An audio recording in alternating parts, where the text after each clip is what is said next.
سلام، وقت بخیر. امیدوارم که حال دلتون عالی باشه و روز خوبی رو سپری کرده باشید. امروز در خدمت شما هستم تا پادکست جدیدمون رو بهتون معرفی کنم با عنوان کیمیاگر، اثر پائولو کوئلو و ترجمه آقای آرش حجازی.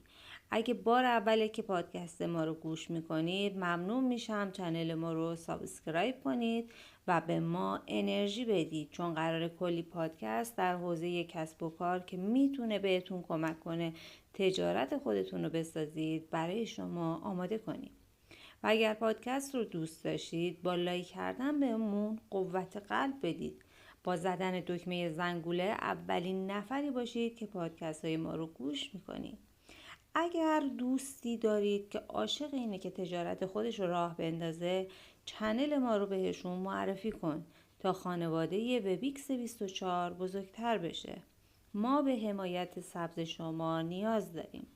در ضمن اگر سوال یا نظری دارید خوشحال میشم در قسمت نظرات برامون بنویسید، چون قطعا نظرات ارزشمند شما به کیفیت محتواهای ما کمک شایانی میکنه و ما میتونیم محتواهای بهتری براتون آماده کنیم. حالا اگر آماده هستید بریم سراغ کتاب. تا انتهای پادکست با ما همراه شو، چون قراره یک کتاب فوق‌العاده عالی براتون بخونیم. پیش گفتار.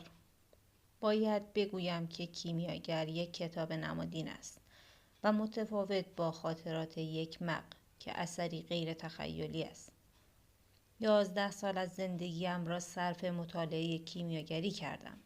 همین تصور ساده استحاله فلزات به طلا و یا کشف اکسیر جوانی برای آن که یک رازآموز جادو را شیفته کند کافی بود. اعتراف می کنم که اکسیر جوانی بیشتر اغوایم می کرد. پیش از درک و احساس حضور خداوند، تصور این که روزی همه چیز پایان می یابد نومید کننده بود. بدین ترتیب وقتی فهمیدم می توانم به مایعی دست یابم که قادر است دوران هستیم را سالها افزایش دهد، تصمیم گرفتم جسم و روحم را وقف یافتنش کنم. آن دوران آغاز دهه 70 همزمان با تحولات عظیم اجتماعی بود و هنوز کتاب‌هایی در زمینه کیمیاگری منتشر نشده بود. مانند یکی از شخصیت‌های کتاب، اندک پولی را که داشتم خرج کتاب‌های کیمیاگری خارجی کردم. در طول روز ساعتها از وقتم را صرف مطالعه نمادشناسی پیچیده کیمیاگری کردم. در ریو دو ژانیرو به جستجوی 2-3 نفر برخاستم که به طور جدی به علم اعظم می پرداختند. اما آنها از پذیرفتنم سر باز زدند. همچنین به اشخاص متعدد دیگری نیز آشنا شدم که خود را کیمیاگر می خواندند. آزمایشگاه‌هایی داشتند و به من قول می‌دادند در ازای ثروت واقعی اسرار این هنر را به من بیاموزند. امروز فهمیدم که هیچ کدام از آنچه را که به دانستنش وانمود می‌کردند نمی‌دانستند.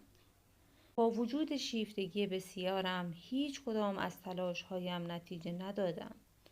هیچ کدام از آن رویدادهایی که کتاب‌های راهنمای کیمیاگری با زبان پیچیده‌شان ادعا می‌کردند رخ نداد. با یک سلسله نمادهای بیپایان از اژدها، شیر، خورشید، ماه و عطارد روبرو بودم و مدام احساس می‌کردم در مسیر اشتباهی هستم، چون این زبان نمادین ابهامی عظیم ایجاد می‌کرد. در سال 1972 دیگر از عدم پیشرفت خودم ناامید شدم و خودم را در یک بی‌مسئولیتی عظیم رها کردم. در این دوره وزارت آموزش ایالت ماتو گروسو قراردادی با من بست تا در همان تئاتری که کار می‌کردم درس هم بدهم. تصمیم گرفتم در آزمایشگاه‌های تئاترم شاگردانم را موضوع کتیبه زمرد قرار بدهم. این شیوه همراه با چند مورد پیش رویم در نواحی مکتوم جادو باعث شد سال بعد بتوانم با جسم و روحم معنای حقیقی ضرب المثل از تو حرکت از خدا برکت را دریابم. تمام زندگیم زیر و رو شد. 6 سال بعدی زندگیم را به دور از هر آنچه که به نظر می رسید با مسائل عرفانی ارتباطی داشته باشد زیستم. در این دوره تبعید روحانی مسائل مهم بسیاری را آموختم. اینکه تنها هنگامی حقیقتی را میپذیریم که نخست در ژرفای روحمان انکارش کرده باشیم، که نباید از سرنوشت خود بگریزیم و اینکه دست خداوند علی‌رغم سختگیریش بی نهایت سخاوتمند است.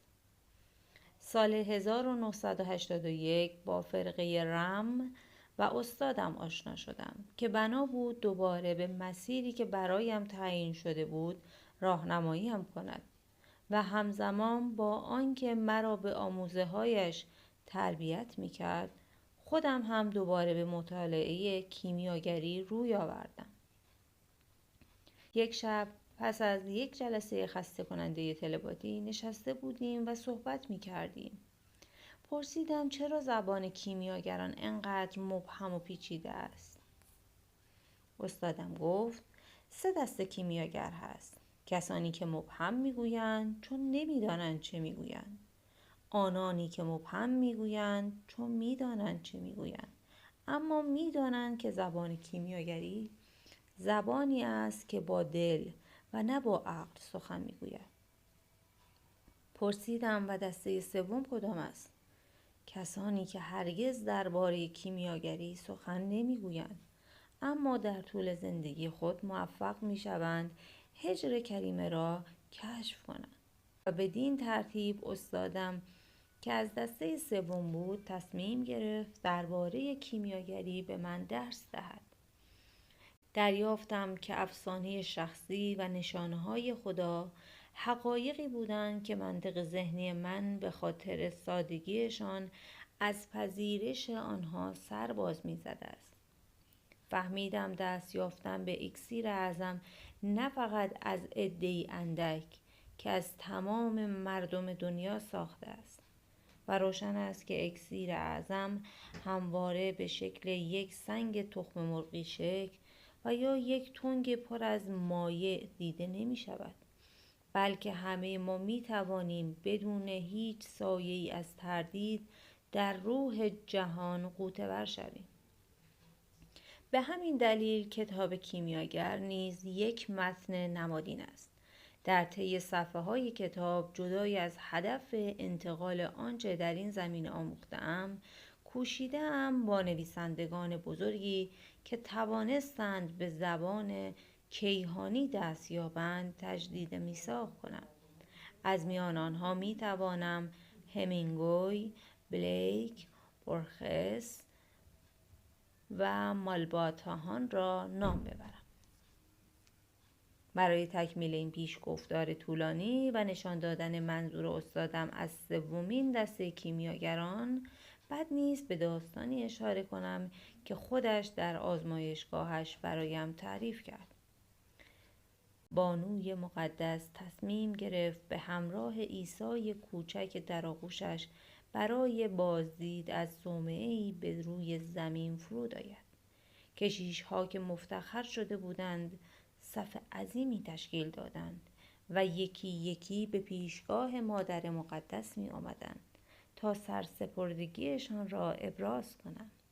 یکی اشعار زیبا می خواند، دیگری کتاب مقدس را از بر می خواند، یکی دیگر نام تمامی قدیسان را بر زبان می آورد و به همین ترتیب راهبی پس از راهب دیگر با بانوی ما و عیسی کوچک بیعت می کردند. در انتهای صف راهبی ایستاده بود که از پست‌ترین رده راهبان صومعه بود و هرگز متون خردمندانه آن دوران را نیاموخته بود. والدینش مردمی ساده بودند که در سیرکی قدیمی کار می‌کردند و به او فقط بالا انداختن توپ و چند تردستی آموخته بودند. وقتی نوبت او رسید، کشیشان دیگر می‌خواستند مانعش شوند.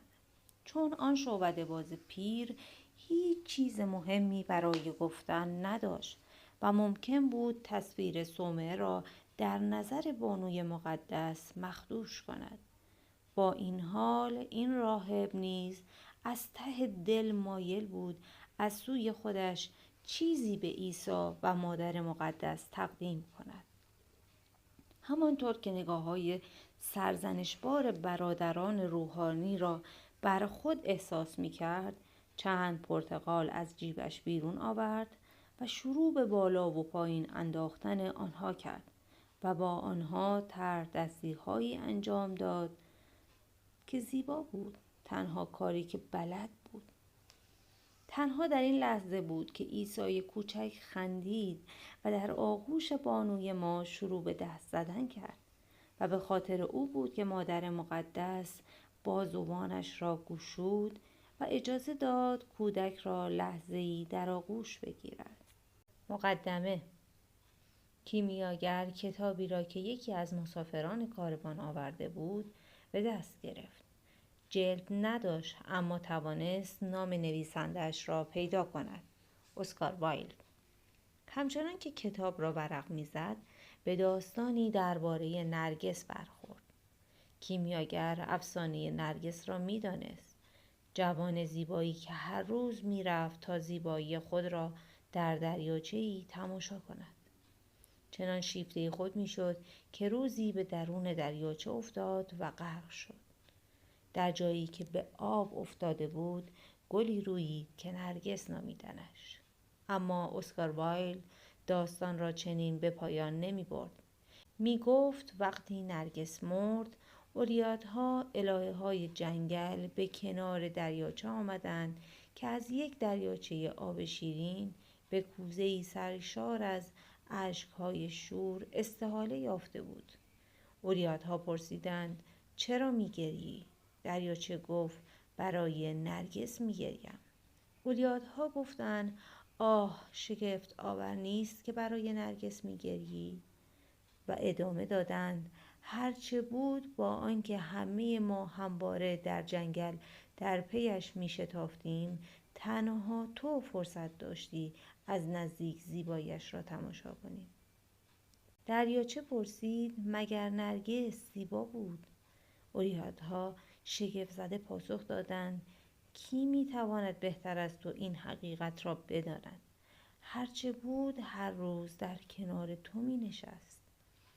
دریاچه ساکت ماند. سرانجام گفت من برای نرگس می گریم اما هرگز زیبایی او را در نیافته بودم.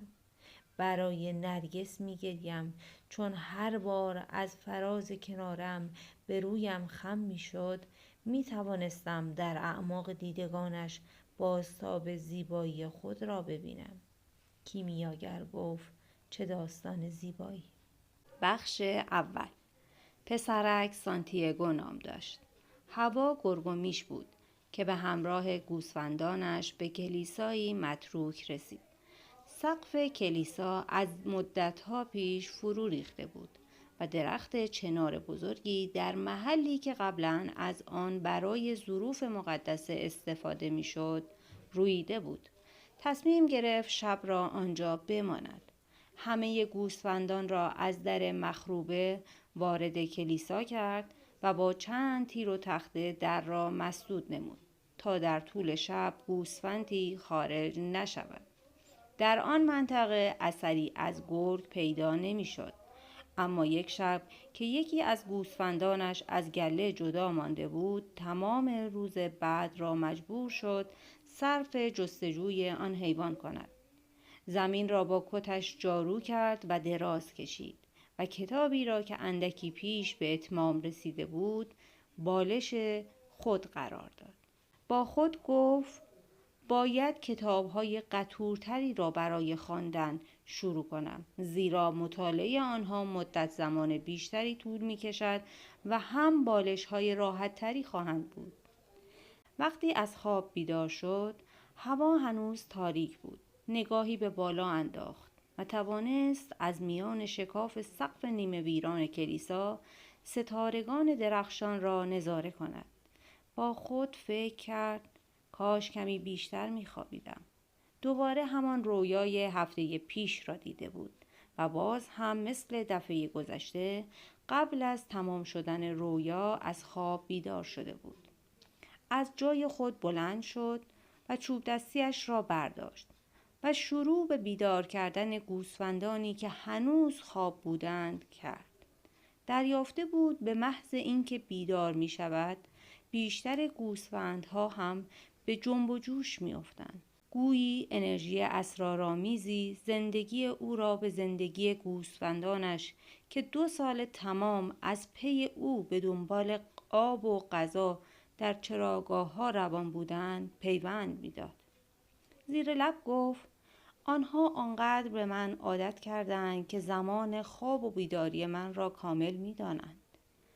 پس از کمی تأمل دریافت که ممکن است قضیه جور دیگری باشد. یعنی او به زمان خواب و بیداری گوسفندانش عادت کرده است. با این حال بعضی از گوسفندان بیشتر طول می‌کشید که بیدار شوند. با چوب دستیش تک تک آنها را تکان داد و با نام صدا زد. با این باور بود که هرچه میگوید گوسفندانش میفهمند. بارها قسمت‌های جالب کتاب را برای گوسفندانش خوانده بود. یا از تنهایی یا خوشحالی یک چوپان در دشت و کویر برای آنها حرف زده بود.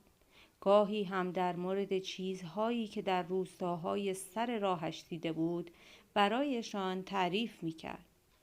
اما در چند روز اخیر فقط در یک مورد با آنها حرف زده بود.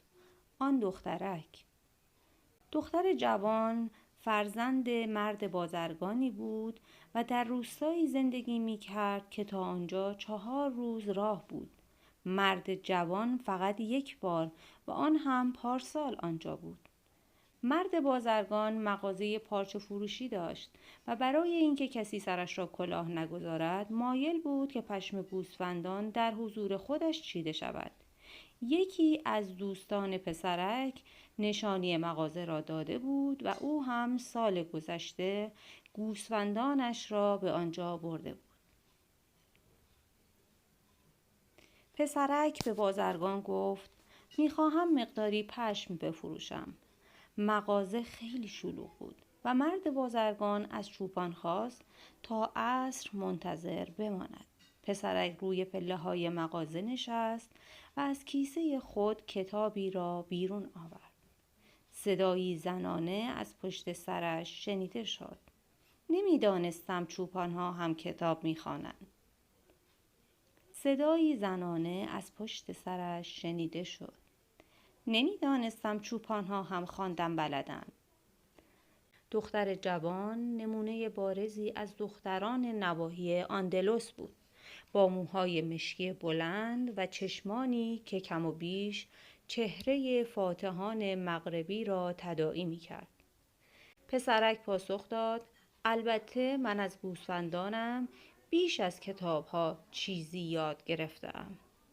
در مدت 2 ساعتی که با هم گپ می‌زدند دخترک به مرد جوان گفت که دختر مرد بازرگان است و از زندگی در ده که همه روزها در آنجا یک نواخت است حرف زدند. چوپان هم راجع به دشت‌های آندلس و از شهرهایی که سر راهش بود برای دختر جوان تعریف کرد. به جای صحبت با گوسفندان هم نشین دلپذیرتری یافته بود. دخترک از او پرسید چطوری خواندن را یاد گرفتی؟ پسرک گفت مثل همه در مدرسه.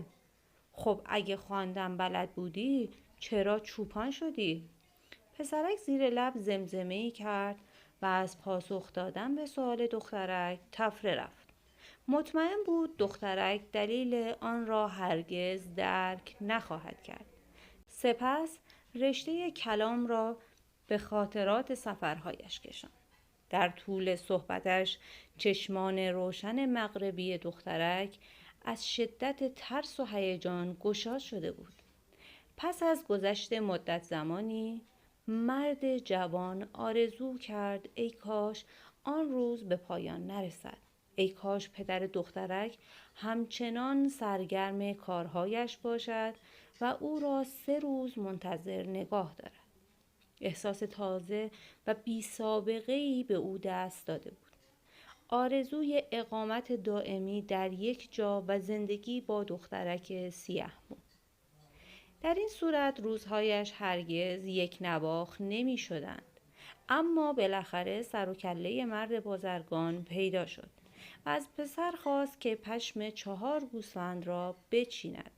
بازرگان پول پشمها را پرداخت کرد و از چوپان خواست تا سال آینده نیز به همانجا بازگردد. و اینک فقط 4 روز مانده بود تا او به همان دهکده برسد. هیجان زده شده بود و احساس ناآرامی می‌کرد. با خود فکر می‌کرد شاید دخترک تا به حال او را فراموش کرده باشد. چوپان‌های زیادی برای فروش پشم گوسفندان خود از آن ده می‌گذشتند. به گوسفندانش گفت مهم نیست، می‌توانم با سایر دختران در جاهای دیگری آشنا شوم. اما در قلبش احساس می‌کرد که آن دختر برایش مهم است. می‌دانست چوپان‌ها هم مثل ملوانان و فروشندگان دوره‌گرد همیشه شهری را پیدا می‌کنند که در آنجا کسی موجب می‌شد خوشی و بیخیالی ناشی از سفر را به فراموشی بسپارند. خورشید نخستین انوار زرین خود را بر روی زمین می‌پاشید که چوپان جوان گوسفندانش را به سمت مشرق حرکت می‌داد. با خود فکر کرد گوسفندان هرگز نیازی به تصمیم گیری ندارند. شاید برای همین است که همیشه کنار من میمانند. تنها چیزی که موجب نگرانی گوسفندان میشد آب و غذا بود. مادامی که میتوانست گوسفندان را به بهترین چراگاه‌های اندلس برسانند دوستش بودند. همه روزهای آنها یک نواخت بود. با ساعتی ظاهراً بی پایان از طلوع خورشید تا هنگام غروب خورشید. گوسفندان در طول زندگی کوتاه خود هرگز کتاب نمی‌خواندند و از چیزهایی که پسرک درباره مناظر شهرها برایشان تعریف می‌کرد چیزی سر در نمی‌آوردند. آنها فقط آب و علف می‌خواستند. در عوض با او همراه می شدند و با تمام سخاوت، تمام پشم و فقط برای یک بار گوشت خود را به او عرضه می داشتند. پسرک با خود فکر می کرد اگر جانور درنده‌ای شوم و بخواهم تک تک آنها را بدرم تا بخواهند از عمل من آگاه شوند، تقریباً بیشتر گله نابود شده است. به من اطمینان کردند و غریزه خود را از یاد بردند، زیرا من راه چراگاه‌ها را به آنها نشان می‌دهم. از افکار خودش احساس پریشانی کرد. شاید کلیسا و چنار توی صحن آن جن زده شده بودند. برای همین دوباره همان رویا را دیده بود. از دست گوسفندان باوفای خود عصبانی شد. از شراب باقی مانده از شام دیشب جرعه‌ای نوشید و کتش را بیشتر به دور خود پیچید. می‌دانست تا چند ساعت دیگر خورشید به بالاترین نقطه آسمان می‌رسید و آنقدر هوا گرم می‌شد که نمی‌توانست گله را از دشت عبور دهد. در این وقت از فصل تابستان تمام مردم اسپانیا می‌خوابیدند. تا شب از شدت گرما کاسته نمی‌شد، اما وقتی خواست از سنگینی کتش شکایت کند به یاد آورد همین کت او را از سرمای سحرگاهی مصون نگه داشته است. فکر کرد باید آمادگی تغییرات آب و هوایی را داشته باشیم و علی‌رغم سنگینی کت نسبت به گرمای آن احساس قدردانی کرد. هم کت و هم پسرک هر یک هدفی داشتند. هدف او در زندگی سفر بود و پس از 2 سال راهپیمایی در سرزمین اندلس با همه شهرهای آن منطقه آشنا شده بود. قصد داشت هنگام ملاقات دخترک به او بگوید چگونه یک چوپان ساده میتواند خواندن یاد بگیرد. تا سن 16 سالگی در مدرسه علوم دینی درس خوانده بود، زیرا پدر و مادرش آرزو داشتند او یک کشیش شود تا باعث سربلندی و افتخار خانواده ساده روستایی آنها شود. آنها سخت کار می‌کردند تا به آب و غذا دست پیدا کنند، درست مثل گوسفندان. او لاتین، اسپانیایی و الهیات را آموخته بود، اما از همان زمان بچگی آرزوی جهانگردی را در سر داشت و این از شناخت خدا و آموختن گناهان انسان برایش مهمتر بود. یک روز عصر هنگام ملاقات با خانواده‌اش به پدرش گفت دیگر نمی‌خواهد کشیش شود و شوق سفر دارد. پدرش گفت مردم از اقصا نقاط جهان به این دهکده آمدند. آنها به دنبال چیزهای تازه هستند، اما وقتی از اینجا می روند با سابق هیچ فرقی نکردند. از کوه بالا می روند تا قلعه را ببینند و به این نتیجه می رسند که گذشته از آنچه همکنون در دسترس ماست بهتر بوده است.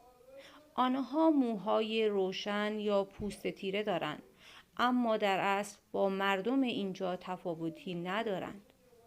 پسرک پاسخ داد اما من میخواهم شهرهای آنها را هم ببینم. پدرش به سخنان خود ادامه داد. آنها وقتی سرزمین ما را میبینند میگویند که دوست دارند تا ابد اینجا زندگی کنند. خب من هم میخواهم سرزمین آنها را ببینم و نحوه زندگی آنها را بدانم. مردمی که به اینجا می آیند با خود پول زیادی دارند و از عهده مخارج سفر برمی آیند. بین ما فقط چوپان ها هستند که می توانند سفر کنند. پس من هم چوپان می شوم. پدرش دیگر چیزی نگفت. روز بعد به پسرش کیسه کوچکی داد که در آن 3 سکه طلای قدیمی اسپانیولی بود. پدر گفت روزی این سکه ها را در مزرعه پیدا کردم. میخواستم آنها را برای تو به ارث بگذارم، اما حالا با آن گله گوسفندی بخر. به دشت های دیگر سفر کن و روزی خواهی فهمید چراگاه های ما بهترین چراگاه ها و زنان ما زیباترین زنهای عالم هستند. سپس دعای خیر خود را بدرقه راه پسر کرد. پسرک در چشمان پدرش شوق سفر دید. پس پدر هم آرزوی سفر داشت، آرزویی که هنوز هم در او زنده بود. پس از گذشت سالها و تلاش بسیار برای به دست آوردن آبی برای نوشیدن و غذایی برای خوردن و جایی برای خوابیدن، علی‌رغم اینکه می‌خواست آرزوی سفر را به فراموشی بسپارد، هنوز رویای سفر هر شب به سراغش می‌آمد. دوستای عزیزم، با آخر فصل اول از پادکست رسیدیم. به خاطر همراهی شما عزیزانم که تا این لحظه ما رو همراهی کردید سپاسگزارم. ممنون میشم ما رو در پادکست های بعدی دنبال کنید. اگه پادکست رو دوست داشتید با لایک کردن به ما انرژی بدید و این کتاب رو هم به دوستان خودتون معرفی کنید که خانواده وبیکس 24 بزرگتر بشه. با زدن دکمه سابسکرایب بخش‌های بعدی رو از دست ندید. همچنین دکمه زنگوله رو بزنید تا به محض انتشار پادکست بعدی به شما اطلاع داده بشه. اگه نظر یا سوالی داشتید در بخش کامنت ها حتما برامون بنویسید تا بخش بعدی شما عزیزان رو به خدای بزرگ میسپارم. روز و شبتون خوش.